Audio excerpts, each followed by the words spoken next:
दोस्तों प्रियंका गांधी ने तेलंगाना की मंच से इस तरह दहाड़ा कि बीजेपी समेत बीजेपी के सहयोगी केसीआर को लगा बड़ा झटका। तो क्या कुछ कहा प्रियंका गांधी वाड्रा ने, जानेंगे विस्तार से हमारी इस रिपोर्ट में। दोस्तों बता दें कि आज प्रियंका गांधी और राहुल गांधी एक बहुत बड़े जनसभा को संबोधित किए तेलंगाना के अंदर। आप इस वीडियो में देख सकते हैं किस तरह से प्रियंका गांधी ने भाषण दी है। आज जैसे हम यहाँ उतरे तो हम रामप्पा मंदिर पे गए और मैं आपको दिल से बताना चाहती हूँ कि इतना सुंदर मंदिर मैंने अपने जीवन में नहीं देखा है। ఇక్కడ మేము రాగానే రామప్ప మందిరం పోయినాం.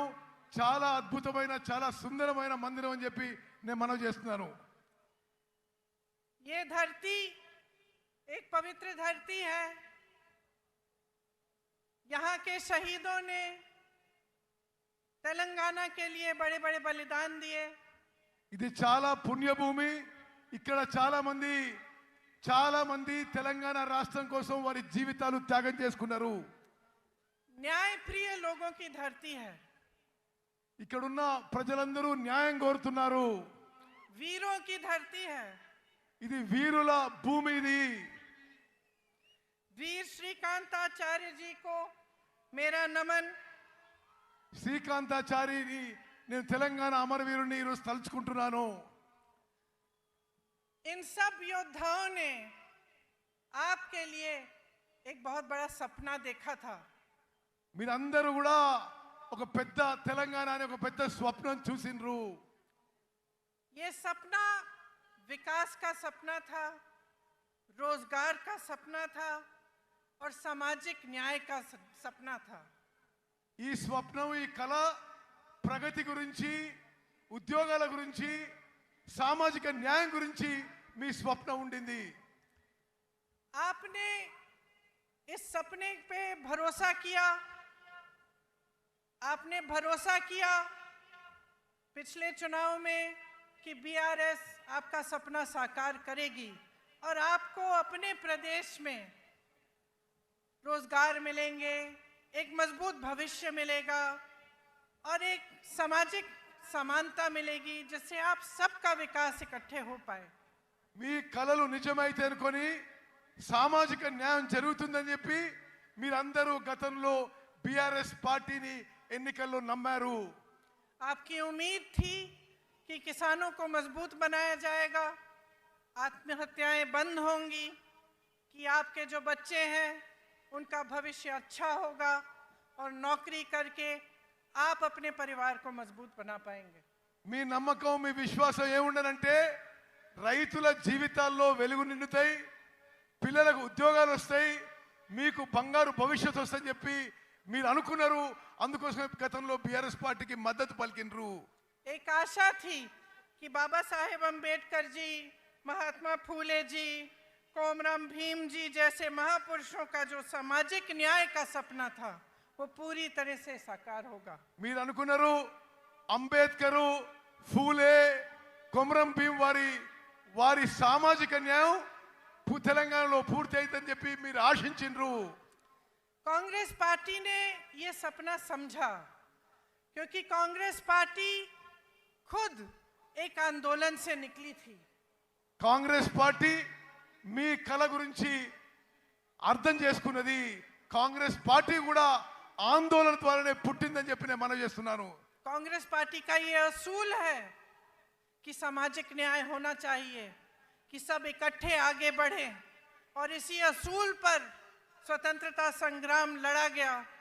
इसीलिए कांग्रेस पार्टी ने जब देखा कि आपका ये सपना था और आप इस सपने के लिए संघर्ष कर रहे थे, इसमें अपनी पूरी शक्ति डाल रहे थे और इतने सारे लोग इस सपने के लिए बलिदान देने के लिए तैयार थे, तो कांग्रेस पार्टी ने इस सपने को समझकर तेलंगाना प्रदेश बनाने का निर्णय लिया। కాంగ్రెస్ పార్టీ స్వాతంత్రం నుంచి కూడా దేశం ప్రజల యొక్క ఆకాంక్షలు గుర్తించింది. కాంగ్రెస్ పార్టీ సామాజిక న్యాయం మీద నమ్ముతుంది. కాంగ్రెస్ పార్టీ ప్రజల ఆకాంక్షలు నెరవేరుస్తుంది. మీ అందరి ఆకాంక్షలు, కోరికలు నెరవేర్చడానికే కాంగ్రెస్ పార్టీ ప్రత్యేక తెలంగాణ రాష్ట్రం ఏర్పాటు చేసిందని చెప్పి మనం చేస్తున్నాను. उस समय मेरी माताजी सोनिया जी कांग्रेस की अध्यक्ष थी और इस निर्णय को लेने में एक राजनीतिक वीरता भी थी, क्योंकि वो जानती थी कि इस निर्णय को लेने से हो सकता है कि कांग्रेस की जो राजनीतिक जो यहाँ पे जो उसका स्तर है, हो सकता है कि कांग्रेस उस चुनाव को हारे जो अगला चुनाव है। మా అమ్మ సోనియా గాంధీ గారు తెలంగాణ రాష్ట్రం ఇవ్వడానికి నిర్ణయం తీసుకున్నప్పుడు కొంత రాజకీయ మూల్యం చెల్లించాల్సి వస్తుందని చెప్పి తెలిసి కూడా తెలంగాణ రాష్ట్రం ఏర్పాటు చేసిన విషయం మీకు గుర్తు చేస్తున్నాను। आजकल ज्यादातर पार्टी के नेता वही निर्णय लेते हैं जिससे उनका राजनीतिक स्वार्थ साधा जाता है, लेकिन सोनिया जी ने जब ये निर्णय लिया तो ये निर्णय आपके लिए लिया। उन्होंने ये कहा कि चाहे मेरी पार्टी तेलंगाना में न भी जीते, न भी सरकार बना पाए, तब भी ये तेलंगाना के लोगों का की ये चाहत है, कि सपना है, और इसे साकार करने के लिए उन्होंने आपकी भलाई के लिए और आपके पक्ष में ये निर्णय लिया। తెలంగాణ రాష్ట్రం ఇస్తే మూల్యం చెల్లించాల్సి వస్తుందని తెలిసినా ఈ రోజుల్లో రాజకీయ నాయకులందరూ కూడా రాజకీయ లబ్ధి కోసమే నిర్ణయాలు తీసుకుంటున్నా మా తల్లి గారు సోనియా గాంధీ గారు రాజకీయం నష్టపోయినా సరే తెలంగాణ ప్రజల ఆకాంక్ష కొరకు, తెలంగాణ ప్రజల త్యాగాలు గుర్తించి, తెలంగాణ ప్రజల కోరిక మేరకు తెలంగాణ రాష్ట్రం ఏర్పాటు చేసిన విషయం మీ అందరికీ మరోసారి మనవి చేస్తున్నాను। उनका सोच, कांग्रेस पार्टी की सोच एक छोटी सोच नहीं थी। उनका नजरिया आगे के लिए था, भविष्य के लिए था, आपकी मजबूती के लिए था। इसीलिए वो ये निर्णय ले पाई। और उन्हीं की तरह कांग्रेस पार्टी के जितने भी बड़े बड़े नेता रहे, चाहे जवाहरलाल नेहरू थे, चाहे इंदिरा थी, चाहे उनके बाद मनमोहन सिंह जी थे, चाहे राहुल जी हैं, और तेलंगाना के तमाम नेता हैं, आगे की सोचते हैं और आपकी भलाई के लिए सोचते हैं। और इसी सोच के लिए, इसी सोच के जरिए आपके प्रदेश को मजबूत बताने की बात करते हैं। తాత్కాలిక ప్రయోజనాల కోసమో కొద్ది దూరం చూసి ప్రయోజనాల కోసమో సోనియా గాంధీ గారు తెలంగాణ ఇవ్వలేదు। దూరపు చూపుతో మీ భవిష్యత్తు కోసం, మీ పిల్లల భవిష్యత్తు కోసం, మీ ఆకాంక్ష మేరకు సోనియా గాంధీ గారు తెలంగాణ ఏర్పాటు చేశారు। ఏ విధంగానైతే జవహర్లాల్ నెహ్రూ గారు, ఇందిరాగాంధీ గారు, రాజీవ్ గాంధీ గారు, రాహుల్ గాంధీ గారు దూర చూపుతో దేశం మంచి కోసం, సమాజం మంచి కోసం, ప్రజల కోసం మంచి కోసం నిర్ణయాలు తీసుకుంటారో, ప్రజల ఆకాంక్ష కోసం తెలుసుకుంటారో, మా తల్లి సోనియా గాంధీ గారు కూడా తెలంగాణ రాష్ట్రం ఏర్పాటు నిర్ణయం తీసుకున్నారు। इस सोच का प्रमाण ये है कि उनके कार्यकाल में बड़ी बड़ी संस्थाएं बनी आपकी भलाई के लिए, चाहे आईआईटी, आईआईएम, एम्स, ऐसी संस्थाएं बनी, आपका विकास हुआ, तो आप आगे बढ़ पाए। గత కాంగ్రెస్ పెద్దల హయాంలో పెద్ద పెద్ద సంస్థలు ఏర్పడ్డాయి। ఐఐటి కానీ, ఐఐఎం కానీ, ఇటువంటి అన్ని దేశానికి ఎంతో లాభం చేసిన సంస్థలు ఏర్పడ్డ విషయం కూడా నేను గుర్తు చేస్తున్నాను। तो जो कांग्रेस की सरकारें बनी वो जनता की सरकारें थी, वो आपको मजबूत बनाने के लिए बनी, और उनमें दोनों चीज थी, नजरिया और नियत। अब जब हम नियत की बात करते हैं तो जितने भी काम होते हैं, सरकार बगैर सही नियत के वो काम करती नहीं है। अगर सरकार की नियत ये हो कि आपको लूटना है और सिर्फ सत्ता में रहकर भ्रष्टाचार करना है, तो वो भलाई के काम नहीं कर पाती। కాంగ్రెస్ ప్రభుత్వాలు నీతి నిజాయితీతో కట్టుబడి ఉంటాయని చెప్పి నేను మనవి చేస్తున్నాను। ఇప్పుడు మీరు చూస్తున్న ప్రభుత్వాలు అవినీతితో మోసపూరిత విధానం అవలంబిస్తున్న విషయం కూడా మీరు గమనించాలని చెప్పి మనవి చేస్తున్నాను। तो आज हम सब इस मंच पे खड़े हैं और आपके सामने खड़े होकर हमने ये बात कही है कि तेलंगाना के लिए कांग्रेस पार्टी ने एक रोड मैप, एक विजन बनाया है। ఈ రోజు మీ అందరికీ మనవి చేస్తున్నా, కాంగ్రెస్ పార్టీ తెలంగాణ రాష్ట్రానికి ఒక రోడ్ మ్యాప్, ఒక విజన్ తయారు చేసి ఈ రోజు మీ ముందుకు వస్తున్నానని చెప్పి నేను మనవి చేస్తున్నాను. आपके लिए गारंटी लाए हैं। गारंटी क्या है? गारंटी वो चीजें हैं जो हम आज आपको बताना चाहते हैं कि हम आपके लिए करेंगे। और जितने भी कांग्रेस के प्रदेश हैं जिनमें हमने ऐसे गारंटी सामने रखे, उनमें हमने वो काम अभी से शुरू कर लिया है। మీ ముందుకి 6 గ్యారెంటీలు తీసుకొస్తున్నాం. గ్యారెంటీలు అంటే ఏంటిది? మేము ప్రభుత్వంలో రాగానే తెలంగాణ ప్రజలకు ఏమేం కార్యక్రమాలు చేయబోతున్నామో మరో విషయం మీకు చెప్పాలి. ఏ రాష్ట్రంలో మేము అధికారంలో వచ్చినా మేము ఇచ్చిన హామీలు గ్యారెంటీలు అమలు చేసి చూపెట్టామని చెప్పి నేను మనవి చేస్తున్నాను. मेरी बहनें यहाँ बैठी हैं, आप दिन रात मेहनत करती हैं, मैं जानती हूँ, और पूरे समाज का जो बोझ है आप अपने कंधों पर लेते हैं। बच्चों की परवरिश, घर की देखभाल, उसके साथ साथ बाहर जाके काम करना, खेती में मेहनत करना, या कोई नौकरी हो तो वहाँ नौकरी करना, ये सब आप करती हैं। और आज आप कितनी महंगाई का सामना कर रही हैं, चाहे गैस का सिलेंडर हो, चाहे तेल हो, चाहे कुछ भी हो। जब आपको खरीदने जाना होता है तो आपको 10 बार सोचना पड़ता है कि हम ये खरीद पाएंगे, घर ला पाएंगे कि नहीं।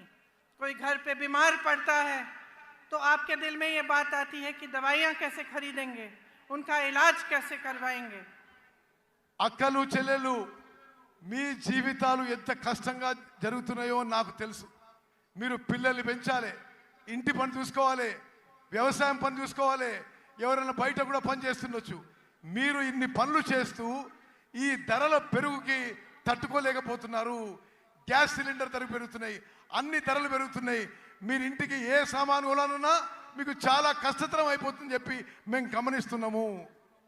और ये सब मेहनत, ये संघर्ष, इन संकटों का सामना आप इसलिए करती हैं ताकि आपके बच्चे बड़े होकर अपना भविष्य बना पाएं।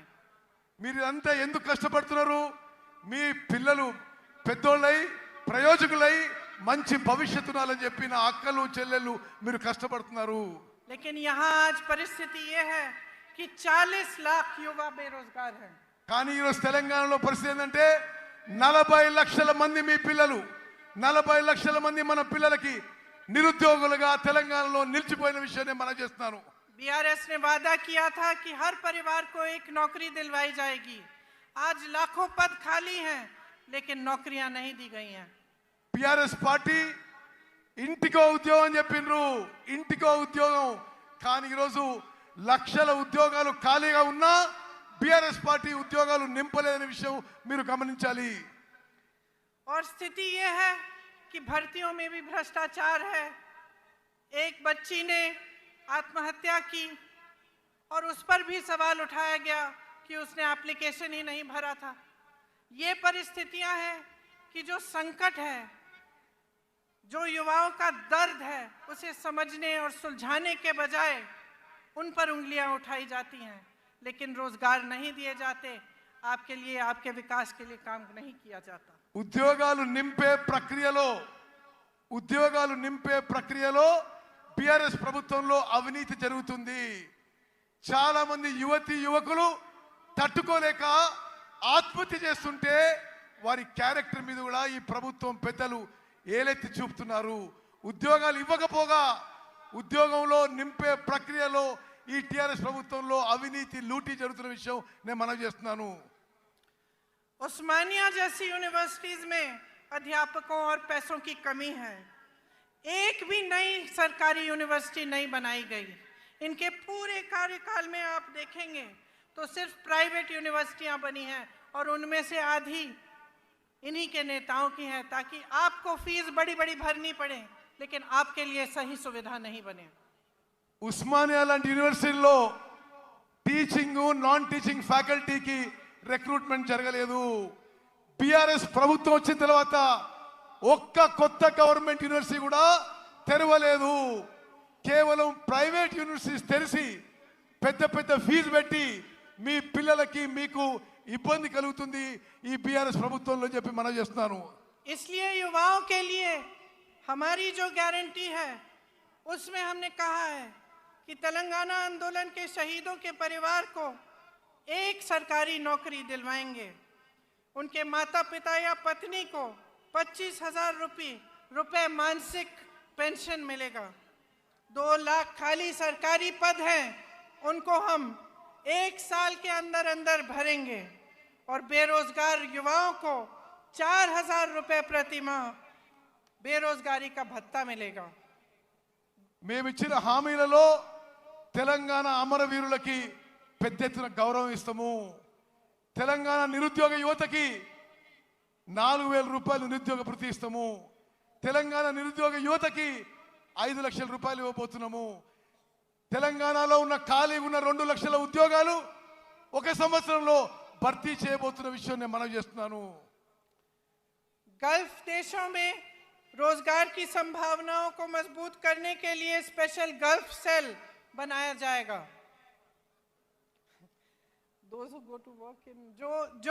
जो लोग गल्फ के देशों में काम करने के लिए जाएंगे उनके लिए एक स्पेशल गल्फ सेल बनाया जाएगा। గల్ఫ్ లో పోయి మీకు తెలుసు ఉత్తర తెలంగాణలో చాలా మంది దుబాయ్ లో గల్ఫ్ లో పనిచేస్తారు. వారి కుటుంబాలను ఆదుకోవడానికి కూడా రాబోయే కాంగ్రెస్ ప్రభుత్వం ప్రత్యేక చర్యలు తీసుకుంటుంది. आज मेरे किसान भाइयों की परिस्थिति बहुत ही शर्मनाक है। चाहे पेट्रोल हो, डीजल हो, खाद हो, हर चीज पर खर्चा बढ़ गया है। आपके कर्ज बढ़ गए हैं और सरकार की तरफ से कोई मदद नहीं मिलती। ఈ రోజు రైతుల పరిస్థితి తెలంగాణలో దయనీయంగా మారింది.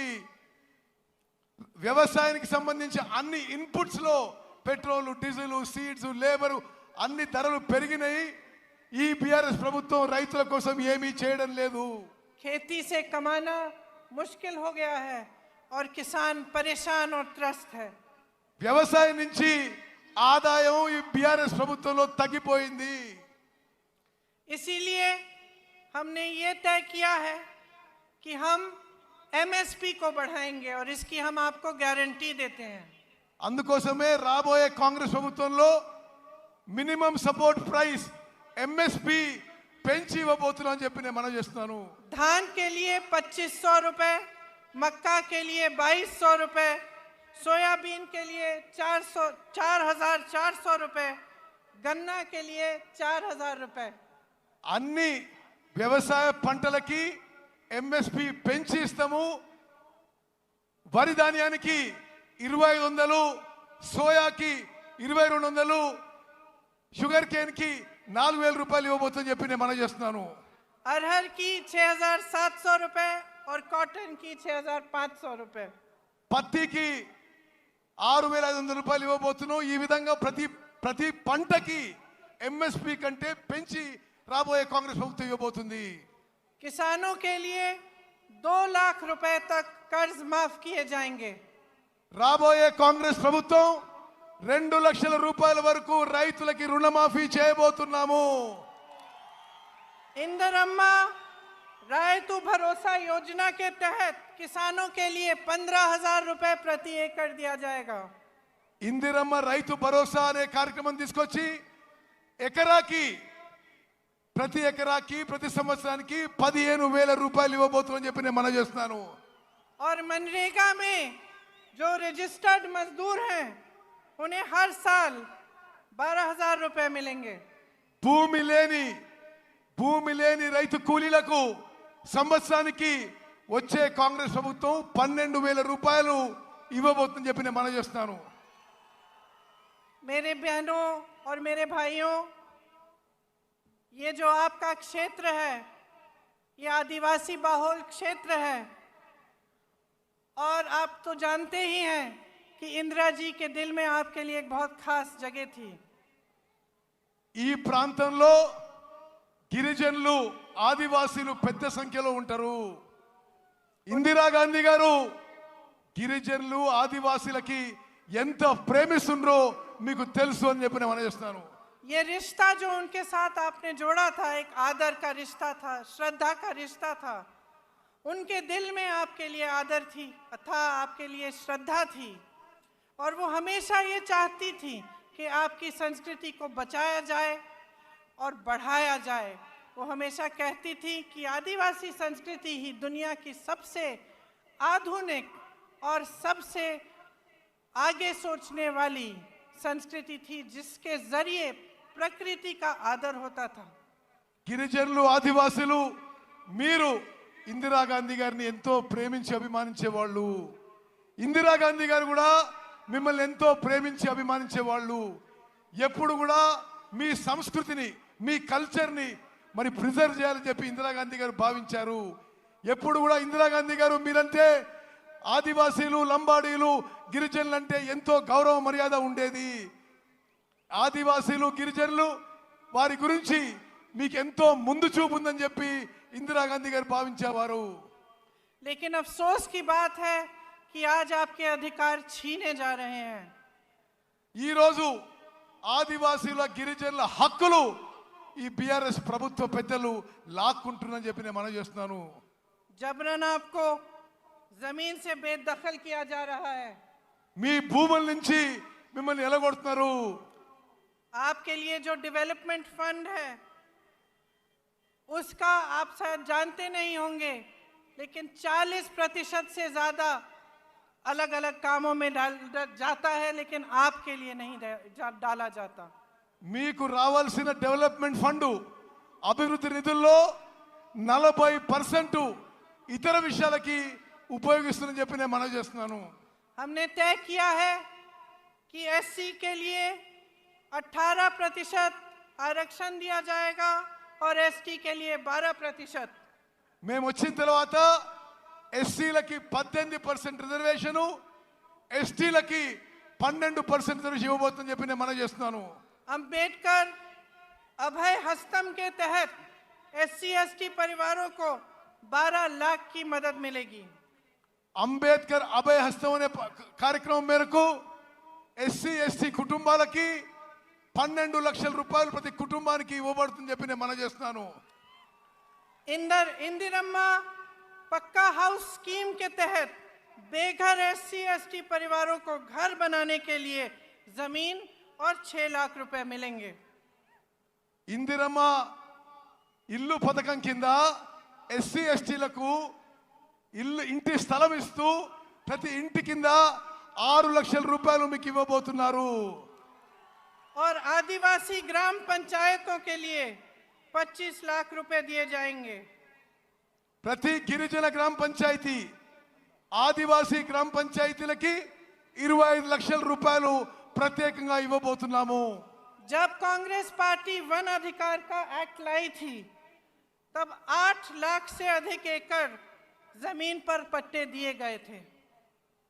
ఈ ఫారెస్ట్ రైట్స్ యాక్ట్ కాంగ్రెస్ ప్రభుత్వం తీసుకొచ్చినప్పుడు 8 లక్షల ఎకరాలు ఫారెస్ట్ రైట్స్ యాక్ట్ కింద తెలంగాణలో కాంగ్రెస్ ప్రభుత్వం మీకు 8 లక్షల ఎకరాలు ఇవ్వడం జరిగింది.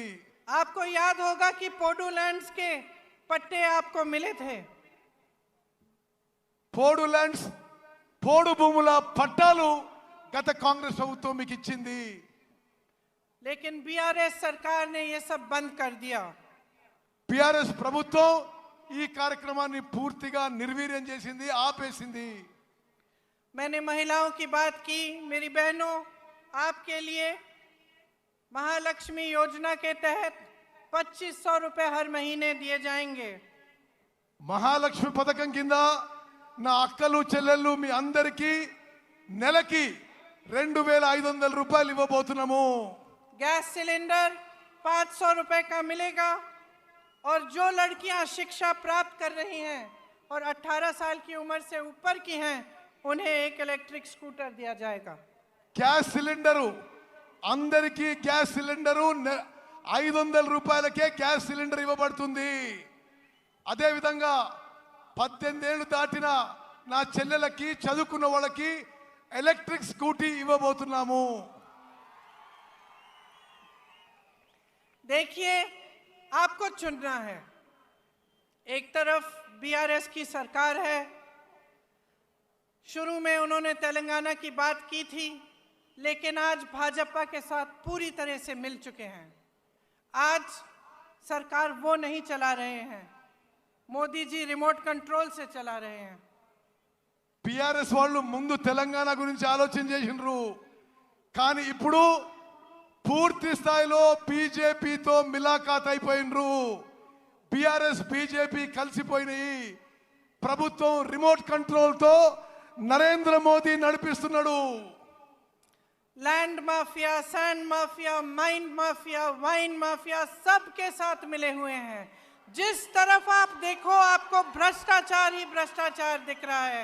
जहां लूट सकते थे वहां से लूट रहे हैं। Sand mafia, land mafia, wines mafia, mines mafia అన్ని కలిసిపోయినాయి బీఆర్ఎస్ ప్రభుత్వంలో. ఎక్కడెక్కడి నుంచి లూటీ చేయాలో మిమ్మల్ని లూటీ చేస్తున్నారు బీఆర్ఎస్ పార్టీ వాళ్ళు. और सरकार का ध्यान महंगाई को मिटाने पर नहीं है, रोजगार बनाने को पर नहीं है, आपको मजबूत करने पर नहीं है। सरकार का ध्यान सिर्फ इन माफियाओं को बचाने में लगा हुआ है। ఈ ప్రభుత్వం యొక్క దృష్టి మీ పిల్లల ఉద్యోగాలు ఇవ్వడంలో కానీ మీ జీవితాలు మెరుగుపరచడంలో లేవు. ఈ మాఫియాలను రక్షించడానికే ఈ బీఆర్ఎస్ ప్రభుత్వం ఉందని చెప్పి నేను మనవి చేస్తున్నాను. रंगारेड्डी जिले में हजारों करोड़ों के जमीन पर घोटाला किया, भूदान की जमीन रिकॉर्ड से ही गायब कर दी। రంగారెడ్డి జిల్లాలో వేల కోట్ల భూములు బీఆర్ఎస్ ప్రభుత్వంలో పెద్దలు లాక్కున్నారు. భూదాన్ మూమెంట్ లోని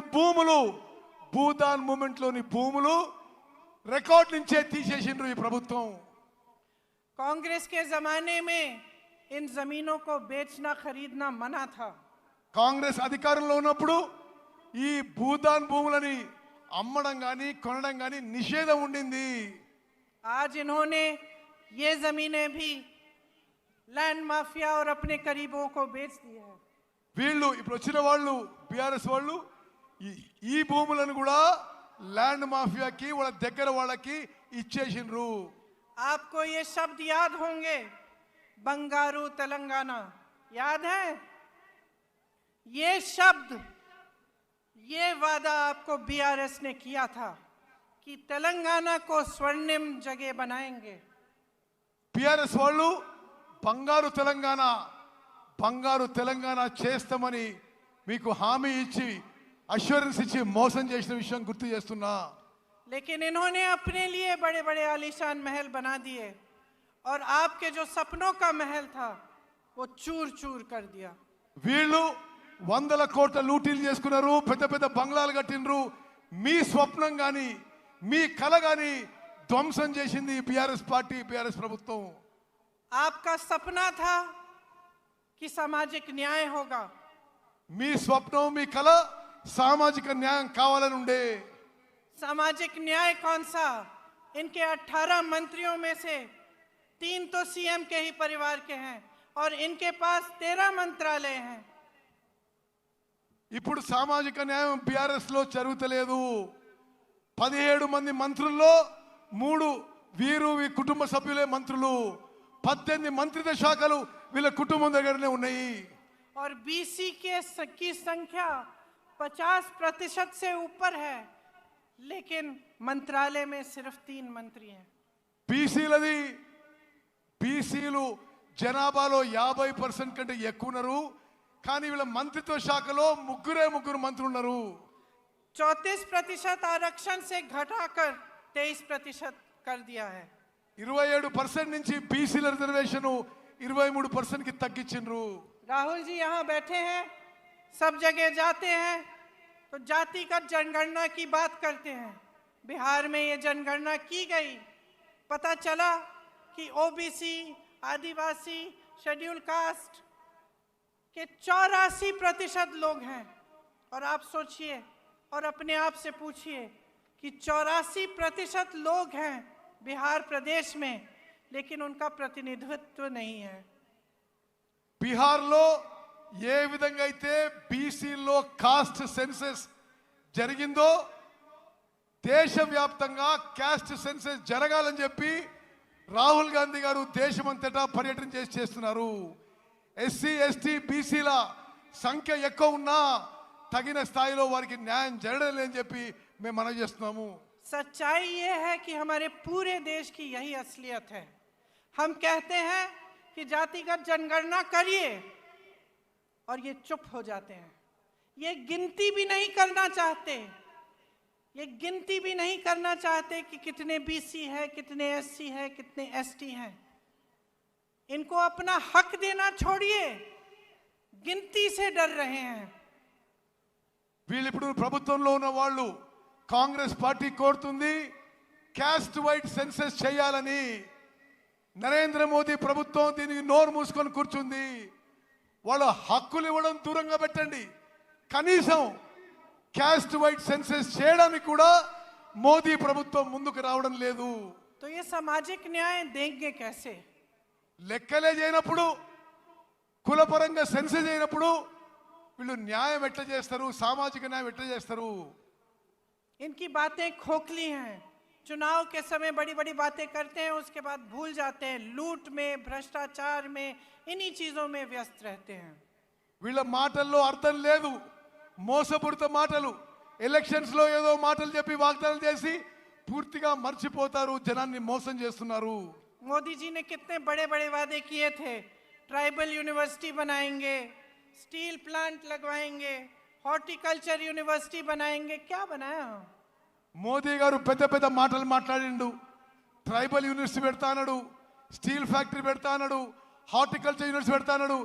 ఏది ఒక్క అంగుళం కూడా ముందుకు పోలేదు.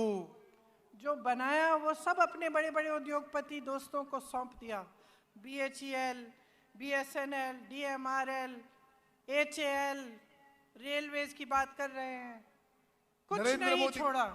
నరేంద్ర మోదీ గారు కాంగ్రెస్ పార్టీ నిర్మించిన సంస్థలని, పబ్లిక్ సెక్టర్లని, బిహెచ్ఏలు, హెచ్ఏఏలు, రైల్వేస్ లో కొంత భాగం ప్రైవేట్ తన ఉద్యోగపతి దోస్తులకి, వ్యాపారవేత్తలకి ఈ దేశాన్ని అమ్మేస్తున్నాడు. 60 लाख करोड़ की कंपनियां 6 लाख करोड़ में बेच डाली। 7 లక్షల కోట్ల కంపెనీలు 6 లక్షల కోట్లు అమ్ము చేయబడుతున్నాయి. ना इन्होंने जो बनी हुई संस्थानें थी उनकी बचत, उनकी हिफाजत की, ना इन्होंने कुछ नया बनाया। सिर्फ नए नए वादे, नए नए बातें करते रहे।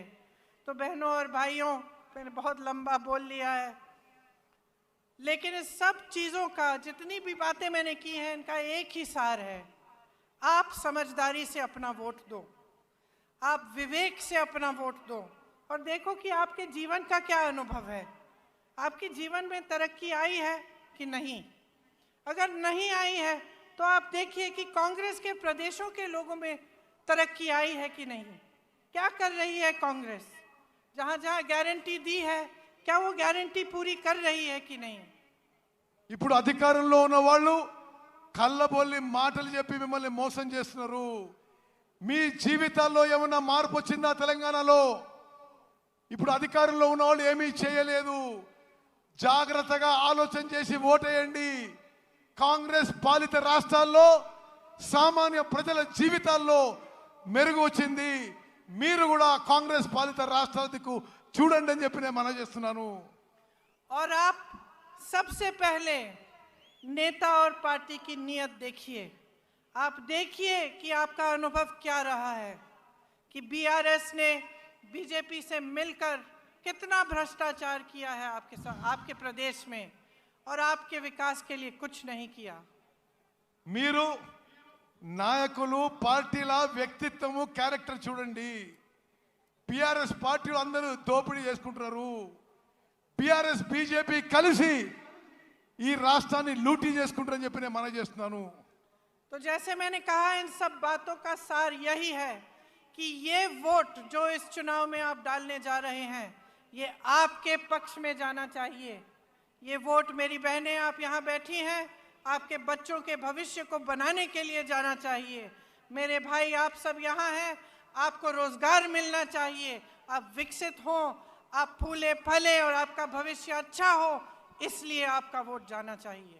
అక్కలు, చెల్లెళ్ళు, మీ పిల్లల భవిష్యత్తు, మీ పిల్లల ఉద్యోగాల కోసం ఈసారి మీరు ఓటేయండి.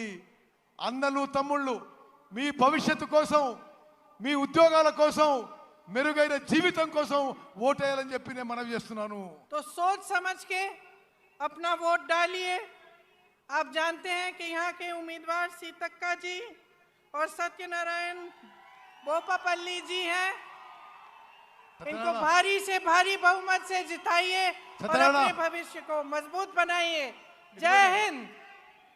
दोस्तों बीजेपी को काफ़ी टेंशन हो गया है प्रियंका गांधी के इस बयान के बाद। बीजेपी सहयोगी केसीआर और बीजेपी को काफ़ी बड़ा झटका लगा है। मानो कि एक बार फिर से प्रियंका गांधी वाड्रा ने ही अकेले ही मोर्चा संभाल लिया है कांग्रेस पार्टी का और उनके बयान से काफ़ी अच्छा असर पड़ा है तेलंगाना के लोगों के ऊपर। दोस्तों प्रियंका गांधी को लेकर और हमारी इस पूरी रिपोर्ट में आपकी क्या राय है, नीचे कमेंट बॉक्स में ज़रूर अपनी राय बताएं। अगर हमारी वीडियो आपको पसंद आई हो तो वीडियो को लाइक और शेयर ज़रूर करें। मिलते हैं अगली वीडियो में। Thanks for watching this video.